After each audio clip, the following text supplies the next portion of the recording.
Am I looking at this right? Why is Impact so great? Welcome to week 3.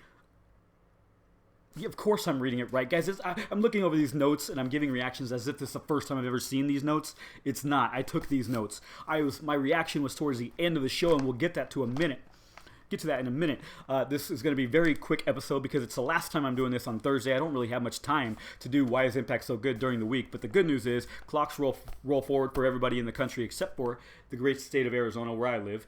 The clocks roll forward on Sunday. So therefore, wrestling shows are actually an hour earlier for me because West Coast time moves into my time, which what my clocks are now. We don't change our clocks. And I will get wrestling on an hour earlier because now I'll be at the same time as Pacific time. So going forward, the groundbreaking announcement for me is going to be that the show will be filmed on Tuesdays and uploaded on Tuesdays after Impact. So maybe it'll increase my views a little bit. I will say that this episode is going to go pretty quickly because of that. I just want to go through the matches mostly, not all the backstage segments. We have pay-per-view Sacrifice coming up. I'll do predictions. I'll do that on Saturday morning. How's that? I'll do some predictions on who's going to win the matches on Saturday morning. But for now, going into the show, I want to give you the go-home results, I guess, from the go-home show. The first match of the night we had on Impact. Why is Impact so great? Here's two big reasons right here. Tasha Steelz and Kiera Hogan. I'm a big fan of both. Not only are they great wrestlers, but they're both just drop-dead gorgeous, both of them. I was rooting for her, and she was against Jazz. Tasha Steelz was. The legendary Jazz got the victory there. Not much of a surprise at all, but I can dream, right? I can dream that Tasha's going to get that win there. Didn't. The next promo we had, I'm not going to go through every promo. Not every single one of them. I will tell you that ODB and Susan had a promo, Susan being Sue Young, and they got put into a match later in the night. I always wonder what wrestling shows are going to do with that time. When they make matches during the show, like what were they going to do? They had all that extra time that they can just make matches, same night as the show, after the show started. What are they going to do at that time? Just one of those things people don't ask. It's a rhetorical question. So moving on, they got put into a match later in the night, ODB versus Susan. Then Trey Miguel had a little promo with Sam Beal. Recognized the name, recognized the look, didn't know from where. So I looked him up on Twitter. Me and this guy are actual mutuals. We follow each other on Twitter. So just like that, I instantly became a huge fan, and now I know who he is, but he wasn't going to beat Trey Miguel, who's his buddy, because obviously Sammy Callahan is getting in his head, trying to get into his head. And that's just what's happening there, by using Trey Miguel's friend to throw him off a little bit. Next, we had a tag team match. It was Rohit and his sidekick for now. That guy is huge. I didn't catch his name. I apologize, but he's huge. He looks like he could be a big thing someday for that company. But I don't see him following Rohit for long. It was against the team of Sabin and Storm, which we've seen ever since Alex Shelley is not on the show right now. We've seen Sabin and Storm team up since James Storm came back. Great for Impact that Storm is back. Not a huge fan of him, but why is Impact so great? That right there. People do love Storm. Storm is back, so there you go. That's another reason why Impact is so great. Moving on, we had Brian Myers in the backstage segment with Scott D'Amore with his match versus Eddie Edwards later on Saturday. He agreed to a hold harmless match. He believed that a hold harmless match was some type of submission match, so he agreed to it, no problem. He thought this would be great. Scott D'Amore told him that it had actually nothing to do with submissions. A hold harmless match. It's kind of like a nothing's barred match, no holds barred match. So, and definitely, basically, he's given up all liability by agreeing to be in that match. All liability from Impact. So I don't think Brian Myers knew what he was getting into. He's getting into a hold harmless match versus Eddie Edwards on Saturday. Then it was Trey Miguel versus Sam Beal. It didn't work trying to get into his head by using his friend because Trey Miguel is just way too talented and Sam Beal was not on the same level as him. So Trey Miguel got the quick victory.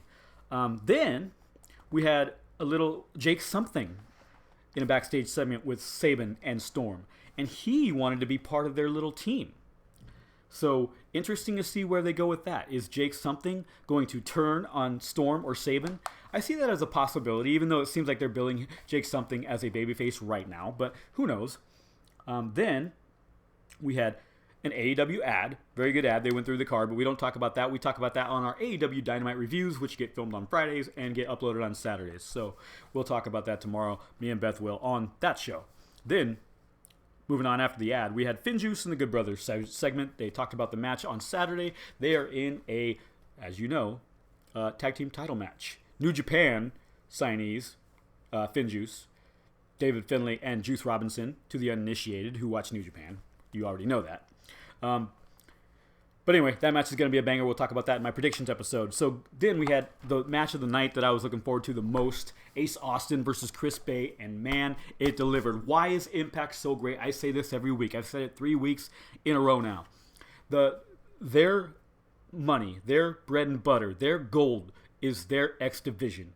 They have people like Ace Austin, Chris Bay, TJP, many more. Guys, I'm not going to list them because I seem like I list them all the time, but that is their bread and butter. That is their number one division right there. They have amazing wrestlers that are in the X Division. So just the fact that we got Ace Austin match versus Chris Bay, awesome. And I said that Ace Austin had a match with TJP for the title this Saturday. But I was saying, what if Chris Bay wins? Then what? Because Bay just beat the number one contender, Ace. Well, I guess I'm still waiting for my answer because that's exactly what happened. So does that mean, as far as I know, Chris Bay is not in the match on Saturday? That win didn't really help him, but does that mean that he is going to face the winner of that match? He'll be the next challenger? We'll see. We had Josh Alexander versus TJP. Those two, really, really good. But I will say, not a fan of TJP personally, but again, a lot of people love TJP. Amazing wrestler. And Josh Alexander, also one of my favorites. And, you know, again, a very solid matchup there. Rohit and his partner in the backstage segment, it was Rohit getting kind of beat up a little bit, kind of roughed up by his little buddy, by his new tag team partner. So what's going to happen there? Like I said, I don't think he's going to last too long with him. And guess what? Doesn't look like it. Then ODB versus Susan. ODB versus Susan, like I said, I'm not going to go into it too much. Kind of predictable, right? We knew ODB was going to get the victory, especially if she's into a tag match versus God, why can't I think of it? She is in a title match versus Deonna Purrazzo on Saturday at Sacrifice. So we'll see what happens there. Finally, the rundown of the entire card on Sacrifice. I will not give you the rundown of the card. I'm trying to make this video under 10 minutes. Again, I will have a predictions episode coming up. And 8 minutes right now is where we're at. So I want to only talk about the show for another 2 minutes. Moose cuts off Scott D'Amore to end the show. So what's going to happen there? Wow, hold on. I don't know what's going on here. Phone's kind of going off.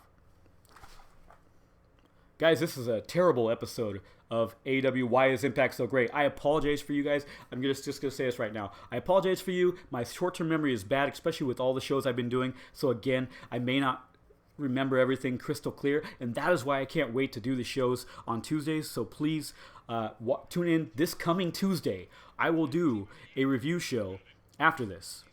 And right after the show, right after Impact airs, because then my memory is not going to be flogged. I've already watched 3 other wrestling promotions since then. So I'm sorry, but the episodes going forward will be better. Finally, we'll talk about that. The groundbreaking announcement. That's really why you tuned in, right? You can skip the rest of the show. You can come right to this. What happened? I'm going to tell you what happened. Moose came out. He said, just like he always does, he wants answers.